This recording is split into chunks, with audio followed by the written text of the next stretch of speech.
And we're going to go ahead and get started. And I'm not quite ready. I don't have my magic marker. So anyway, let's go ahead and get started. And we will start the way that we typically do, by reviewing our core values.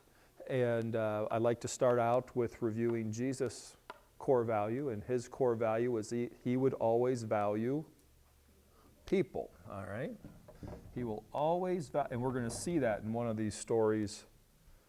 We're going to see that. I don't see that in this story for certain. Well, he's in all those stories, but we'll see that right away when we get into it today. At Cochrane Community Church, we have 8 core values. Those core values are Bible. What else? Well, you read them. You read them until you know them. You're going to read them until you know them. But what other? Prayer. There we go. I heard worship. I think I heard service. Relevancy. What else? Community. There's a good one. I heard stewardship. The last one is outreach. Now, I'm going to tell you, a couple weeks ago, I was a little disappointed. I asked for core values, and they sort of trickled in, and they weren't very confident. The voices just were not confident in rallying off core values. And so I want to commend you all. You're getting better at your core values. Now, I also teach that with any group, there is a set of values, right? So when this group comes together, we have 2 extra core values, and those core values, we'll see, these are the bonus questions. These are not in the bulletin. The timeliness, there we go. And the last one is growth. We want to get better, right? That's what we're here for. We want to grow and improve. So that's where we're going to start today. Just to give you a preview, this is a bit of a, I'm a little bit of a holding pattern here for a couple of weeks while a big portion of the class is doing the next steps deal. And so these are, it's a bit of a summary or recap of lessons that I did about a year ago, but I've knit them together in a particular way, and you'll see that today, especially if you've been with me for a while. Again, if you want to go back and watch the old lessons, you're welcome to go back and do that. They should be on YouTube. They should be on the Facebook family page for that. And it's a little bit different because I'm trying to piece these together and link them together, which is what I have been trying to not do that. I've been trying to have each lesson be a standalone lesson. So if you're here one week, great. If you miss next week, that's okay. You can come back, or you're not going to be lost. There's a little more continuity with these.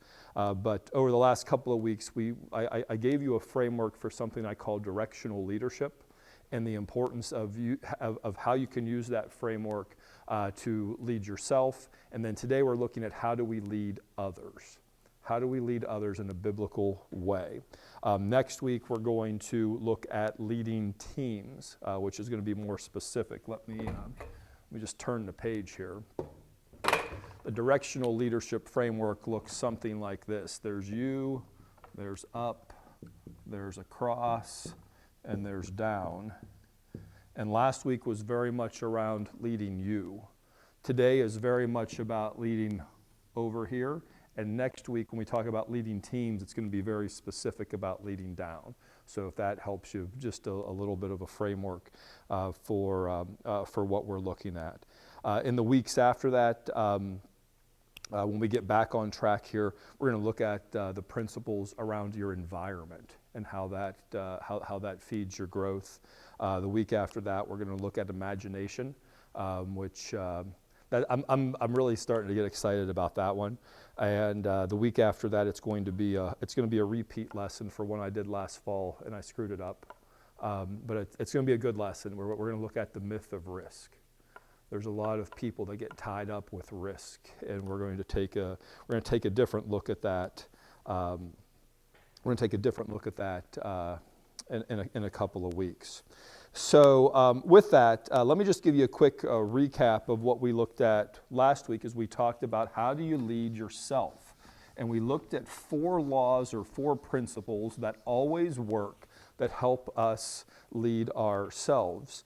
And we looked at a principle that was called the law of the lid. And the law of the lid said that every group, every team, every organization, every family, every church, every business, the leader is the limit to it, right? That there's a lid that leader puts on that particular group. And we recognize the importance of we want to raise that lid if we're the leader, and we also want to raise the lids of the people around us if we're the leader.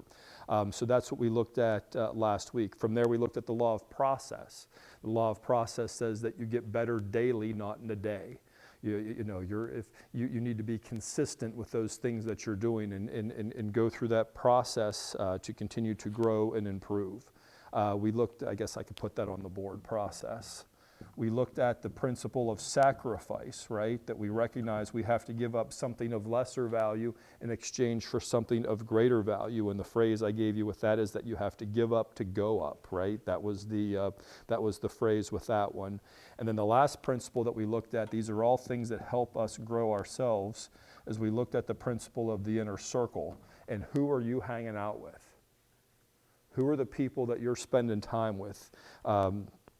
Because that's going to impact our ability to lead. And so if we do well with our inner circle, if we do well with our choices, if we do well with being consistent, we're going to see our lid increase and we're going to see our circle of leading ourselves improve, right? That was the 90-second version of last week. If you missed, you're welcome to go back and watch the replay if you like.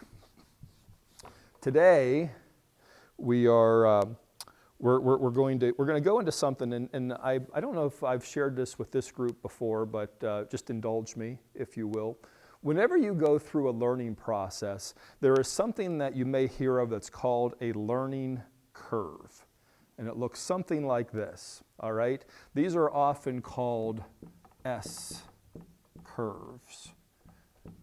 And the idea is that when you start out, this is what you know, and this is time, right? So you don't know a whole lot, and then in a short amount of time, your knowledge goes from here to here, right? So you don't know a whole lot about something. Now, like, Trace isn't here. Am I allowed to pick on Trace if she's not here? I'm looking to Linda for Tim, let me ask, would it be appropriate for me to pick on Trace if she's not here? Oh, it would be. All right. I was expecting wiser counsel than that, Tim, but I'll go with it. Well, she will, yeah. And Riley won't let her slouch either. I document the whole thing, right? So she's sort of here. So I said, I'm a firm believer that my mom makes the best apple pie. Anybody else have a mom that makes good apple pie, right? Like that's where. And so I said, you know what, Trace, I want you to learn how to make my mom's apple pie. And so she goes and she does this, and she gets some level of competence with this, right? Now, what she did, she learned this when we were dating. I was like, this is like entry-level stuff. You got to be able to make an apple pie. And so she did this, and I don't remember how it happened, but she made one and she sent it down to me at school whenever I was still at Pitt. And I got sick. I got like sick. I was bad. I was not. And she finds out about this, and she's like, oh my goodness, it was my pie. I don't think it was her pie. Her pie was delicious. Now, the other part of it is, I literally ate half the pie in one sitting. So I wasn't making good choices. As I have demonstrated before you many times, maybe including right this instant, there's been times when I haven't made good choices, right? And so what we have is she went from not knowing how to make an apple pie to making a pretty good apple pie. But I want to give you just another curve, and the other curve that comes out is something that I've shared with you before called the mastery curve, and it looks something like this.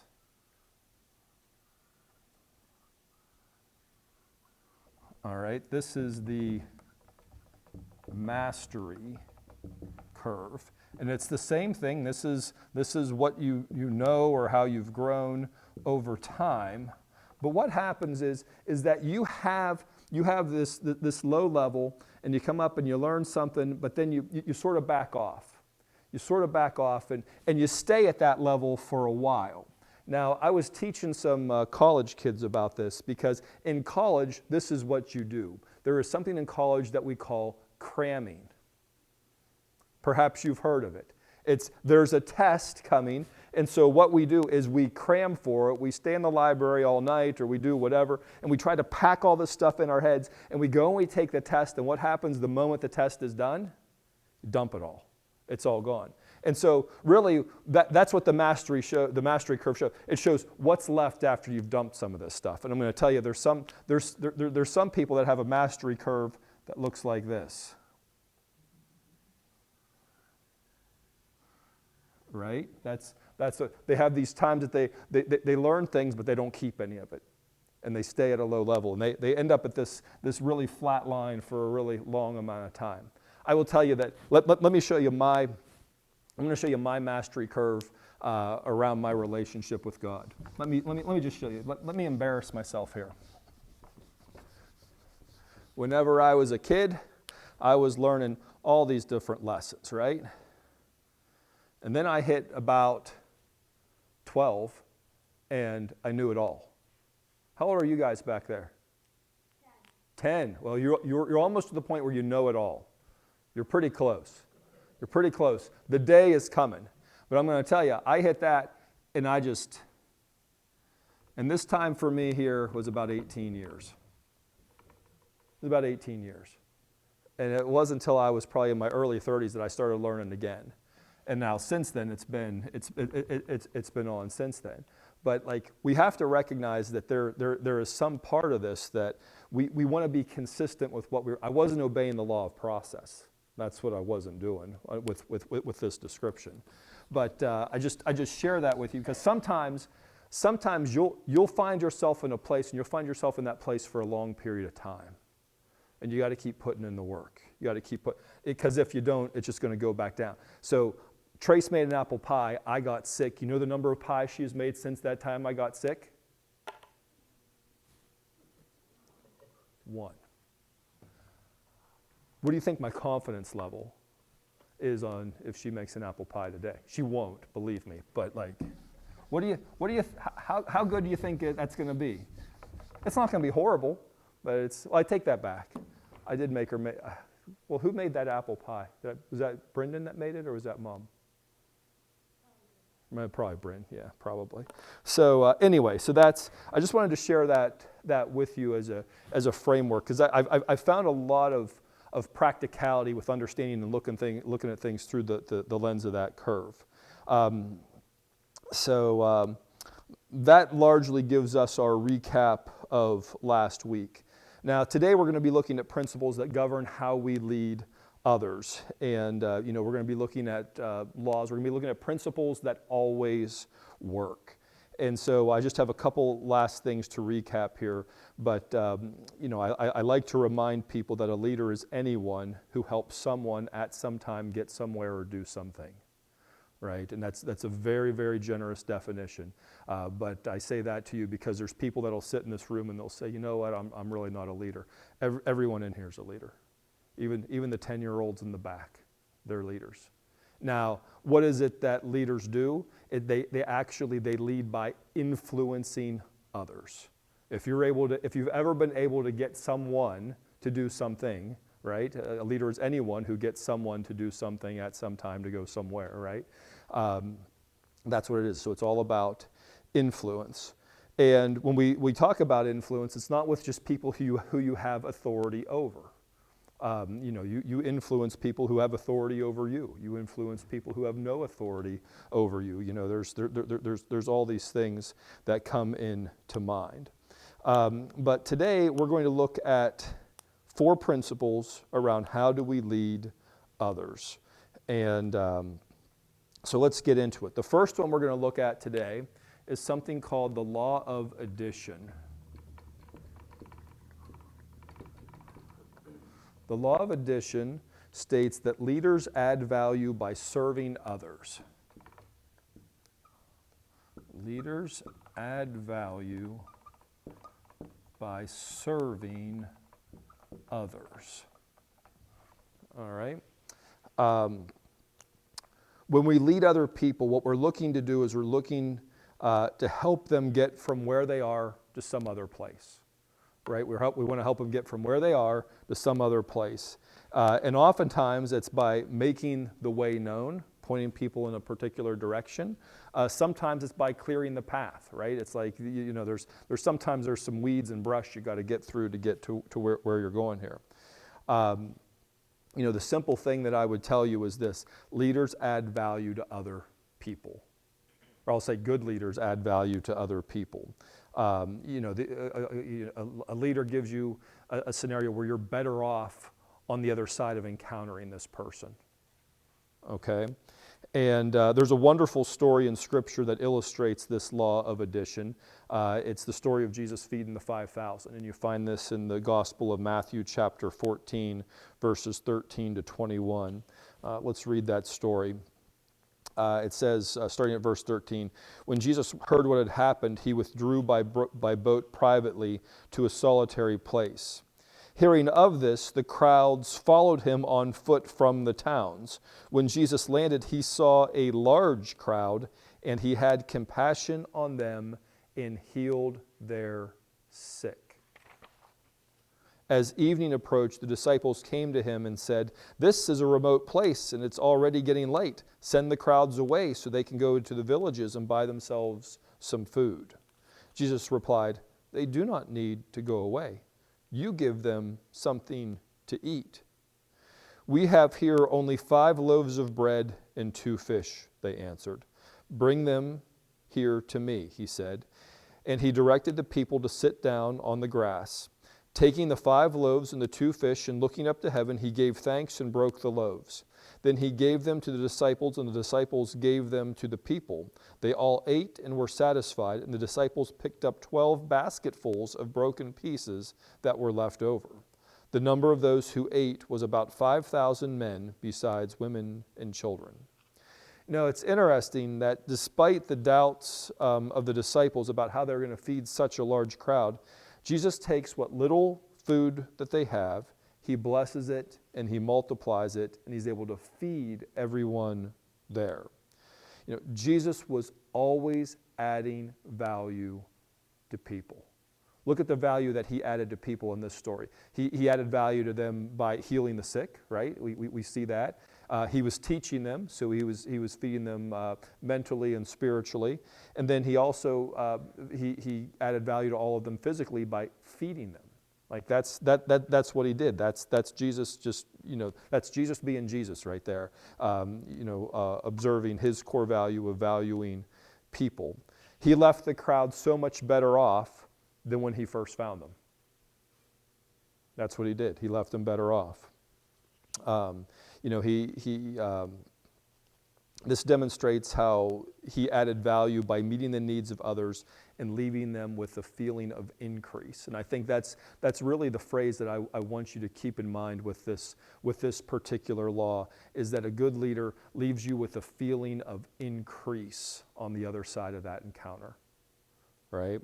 Now, again, this is a law, this is a principle that always works, but as we've talked before, there's sometimes people who will ignore the law or they'll defy the law, right? And so have you ever encountered a leader who has left you worse off than when you encountered him?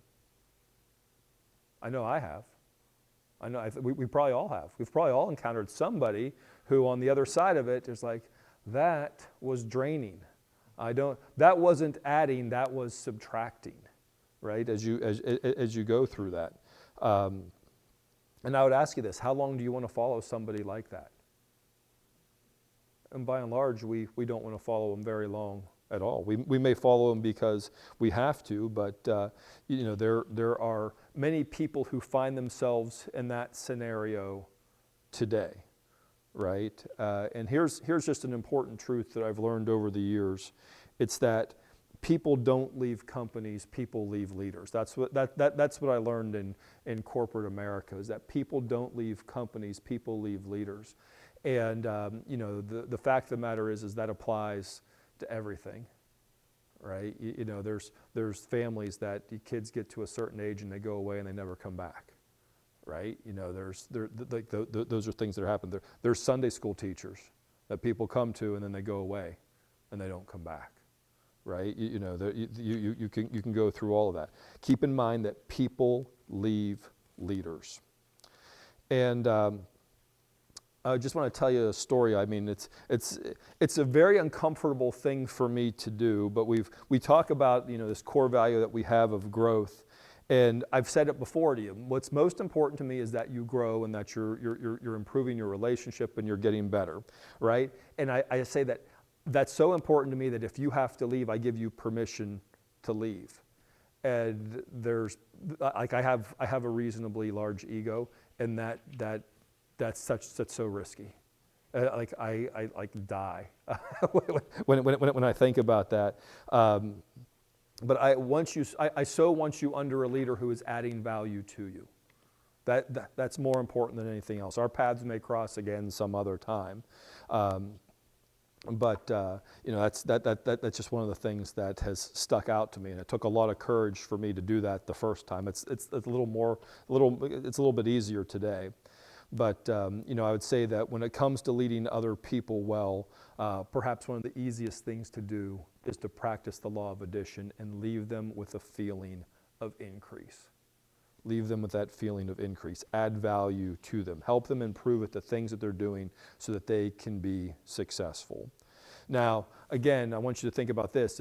If you're adding value to people, you have to be growing yourself. Because again, we all have that lid limit. Like there's only a certain number of things that I can do. So if I'm not growing, there's going to be a limit to the value that I can add to other people. And so I got to keep growing so I can keep adding value to other people. So I'm going to jump ahead here a little bit. The next law that I want to give you is the law of solid ground. The law of solid ground. All right. And the law of solid ground says that trust is the foundation of leadership.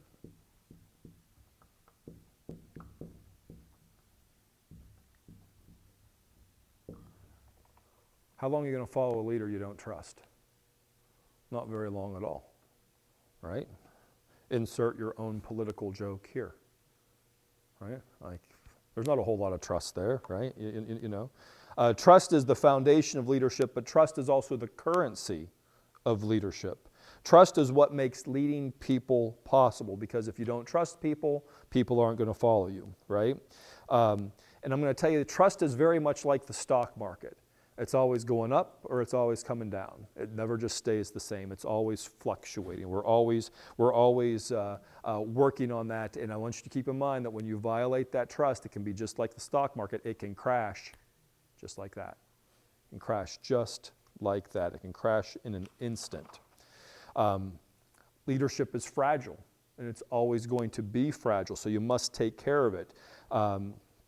You must not only build trust, but you also then have to maintain trust, right? You've got to nurture trust.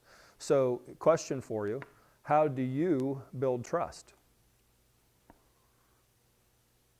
This is the interactive part. This is where you wake up and what do you do to build trust? Be consistent.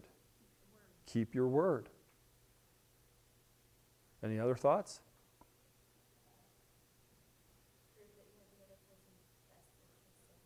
Keep the other person's best interests in mind, right? And so how would you break trust? The opposite of those things. It's all about me. It's being inconsistent. It's breaking your word, right? And we could add more to this, but you get the drift, right? This isn't rocket science. But the book of Nehemiah, I think there is such I don't know how many of you nerd out over the book of Nehemiah. But what a wonderful book. If you haven't read that recently, take a few minutes this afternoon and read it. It's not a very long book. It's 9 chapters or something. But what a wonderful story of the impact a believer can have on his community. Like, maybe what we'll do is sometime we'll just study the book of Nehemiah here for a year. I'll chase you all away, but it's a wonderful, wonderful story. Now, we're going to find in Nehemiah an example of this law of solid ground. So Nehemiah was serving as the cupbearer. He was the food taster to the king of Persia. So he was the one who had to make sure that the food wasn't poisoned, right? And what he finds out is he hears of the distress of the Jewish people because their city, Jerusalem, was in shambles. The wall around Jerusalem had been destroyed, and it was this whole mess. And when he heard about this, he was so distraught. And despite the challenges and the risks involved, Nehemiah asks his boss for some time off so he can go rebuild the city. He's like, that's what I need to do. Now, Nehemiah's leadership is grounded in trust and how he trusts God to provide for him and do these different things. Like Nehemiah is the cupbearer. You know how many walls he had built at that point? According to Scripture, none. We don't have a record that he was just a wonderful wall builder. But he says, this is a project I need to go. And he has such an unwavering commitment to make this happen. So I want to draw your attention to two verses, Nehemiah chapter 2, verses 17 and 18. It says, Nehemiah, he writes, then I said to them, you see the trouble we are in. Jerusalem lies in ruins, and its gates have been burned with fire. Come, let's rebuild the wall of Jerusalem, and we will no longer be in disgrace. He writes, I also told them about the gracious hand of my God on me and what the king had said to me. So whenever he told the king about this, the king gives him his blessing and actually gives him all these resources to go rebuild the wall. And whenever they do this, the people replied, let's start rebuilding. So they began this good work. Now Nehemiah was special in that he was so focused. Oh man, was he focused. He was on point, but as you can imagine, distractions. Any of you have distractions in your life? Or any of you distractions to other people in your life? I'm looking at you, Tim. Do you ever distract Linda? Right? You know, that's the way it is, right? You know, we all have distractions in our life, and there were people that there's people that would come and they would try to discourage and get Nehemiah off his task. There were some threats, right? There were different things, but he remained faithful and determined to build this wall. Nehemiah chapter 6, verse 3 records his response to those people who sought to harm him. He wrote to them, he said, I am carrying on a great project and cannot come down to meet with you. Why should the work stop while I leave and go down to you? He was like, he knew the people that were around him were depending on him, and he wasn't going to be running away to do that. He stayed at the job. In the end, Nehemiah's leadership leads to the successful reconstruction of the wall. And does anybody remember how quickly this went up? 52 days is what Nehemiah 6:15. Imagine that in 2 months, he rebuilds the wall. He changes the culture just like that. How does he do that? When I retell the story, I tell the story, you know, there's parts of, if you go through the book of Nehemiah, it talks about who's building the wall here and who's building the wall in the next thing. And like, it sort of reads like it's the butcher, the baker, and the candlestick maker, right? It does not say carpenters or builders or whatever. It's people like you and me that Nehemiah got to come together, and they did this wonderful thing. And it's just, to me, that makes my head tingle, the hair on my head tingle, just thinking about how awesome that had to be. It's very much a testament to the trust that the people had in him to go do those things and the commitment that he had to do it. Nehemiah is such a wonderful story of the impact solid leadership can have in a short, focused amount of time. And it's said that business moves at the speed of trust. Well, I want you to consider how fast business happened for Nehemiah. 52 days. 52 days. And, I would just, and this is me probably stepping beyond where I should, but like, what does government get done in 52 days? Like nothing, right? You know, and it's no wonder. Like there's not the same level of trust, right? There's not the same level of trust. Trust is such a critical part of our leadership. Now, I'll tell you that, and I may have shared this with you before, so I think the appropriate verb is roped. I have been roped into helping 5th and 6th grade basketball. And it's an interesting adventure. It is. And I want you to know that wonderful kids, easily distracted. I would tell you, I have not coached in about 25 years. Last time I coached, I was in college. And so there's a lot that has changed. Probably most notably me. I've changed quite a bit, and I'd like to think that I've changed for the better, because I don't think I'm quite as obnoxious as I was back then. But something that I drill into the players is this, and it's just this little phrase, and it's little things make a big difference. So in practice, I'll yell out little things, and they answer make a big difference. And it's when you do those little fundamental things, right? It's keeping your eyes up, it's doing this, it's doing that, and I'll say little things, and they say make a big difference. And I share that with you because there are little things that make such a huge difference. They make such a big difference with our leadership. They make a big difference with our trust, right? Little things make such a big difference. So to build trust, you must exhibit, let me put these 3 down here, competence,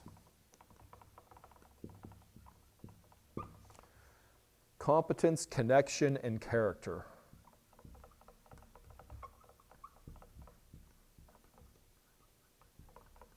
I'm going to tell you right now, you need all 3. You need all 3 to build trust. Because if you have competence and you're not connected to your people, they ain't going to follow you. They don't even know to follow you if you're not going to be connected to them.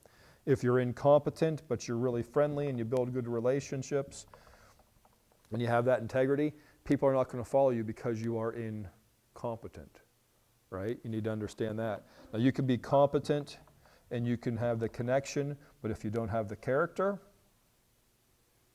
people aren't going to follow you. Just recognize how those things come together. So the next law that I'm going to give you is going to, I think, be a pretty obvious connection to this one. It's going to be the law of respect.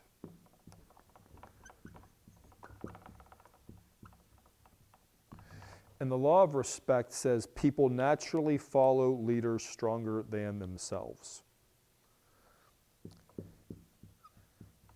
People naturally follow stronger leaders. That's what they do. Now, I will tell you, there are many organizations that become title-driven. That was very much the way it was whenever I was at Rite Aid, is that if you got a phone call or you got an email from somebody and the vice president was in their title, you were expected to respond immediately. If you had got something and it came from somebody with the title of manager in the title, you may or may not get a response. Right? There was this hierarchy that existed in that world. If you have a title, you may have some perceived authority, but the law of respect tells us where true leadership is. You follow people you respect, and you see this amongst peers, right? There could be somebody in a group of peers who has no greater title, but they become the representative, or they become the spokesperson for that group, right? That's what happened there. The story of David and Saul gives us some great insight into the law of respect. So in 1 Samuel chapter 17, you will find the story of David and Goliath. But if you turn the page and you go into 1 Samuel chapter 18, you're going to find more of the story.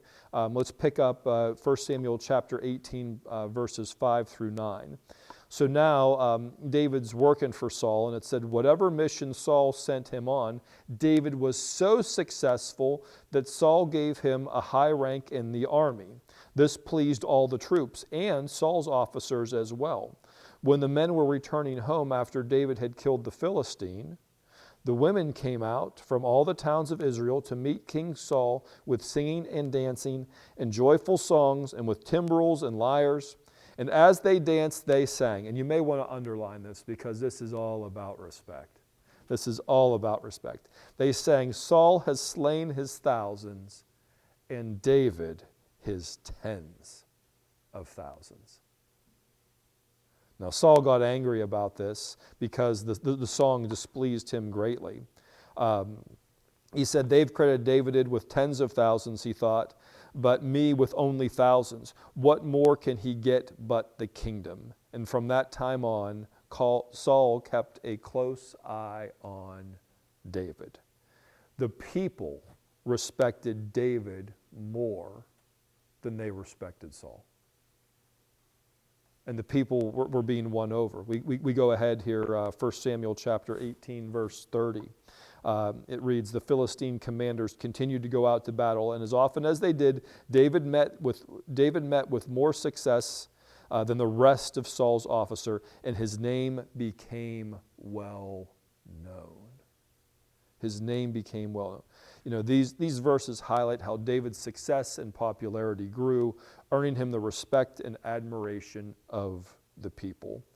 It also stirred up Saul, right? There was jealousy and resentment. But David's leadership qualities of courage and success on the battlefield naturally attracted followers and earned him the respect of both the Israelite people and even the people in Saul's own inner circle, right? So I would ask you this, how do you build respect? How do you build respect, right? And I'm going to suggest that we look at some of the things we've already done today. You're going to build respect if you practice the law of addition, right? The law of addition is going to feed the law of respect. You add value to people, people are going to respect you more, right? That's where it is. It's when you build trust with people, they're going to respect you more, are they not? That's how these things are connected. These are two great ways that we can build our respect. And the third way I would give you is just in how you lead people. That if you lead people in a respectful way, then that will build respect also, right? So if we do those things, we are well on our way to obeying the law of respect. Now the last law I'm going to give you today is the law of magnetism.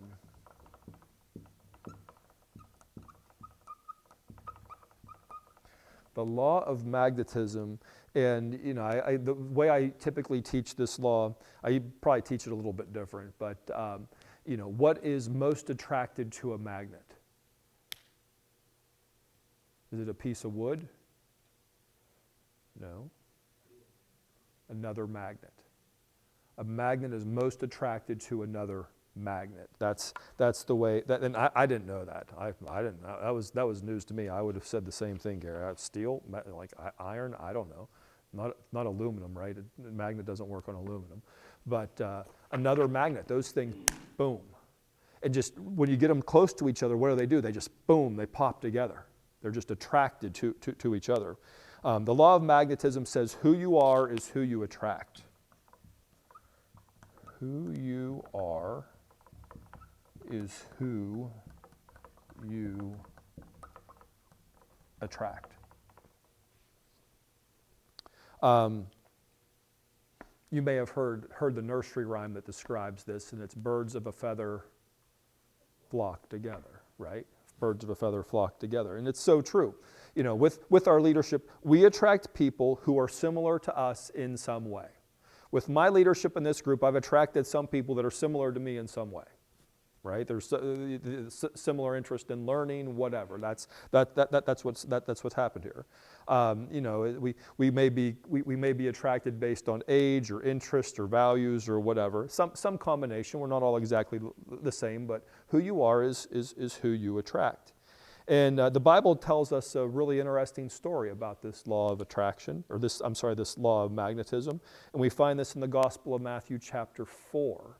We're going to look at verses 18 through 22. This is Jesus calling his disciples. Why on earth would these disciples follow him? Some guy walking down the beach. There had to be something, right? Let's read the story. Verse 18.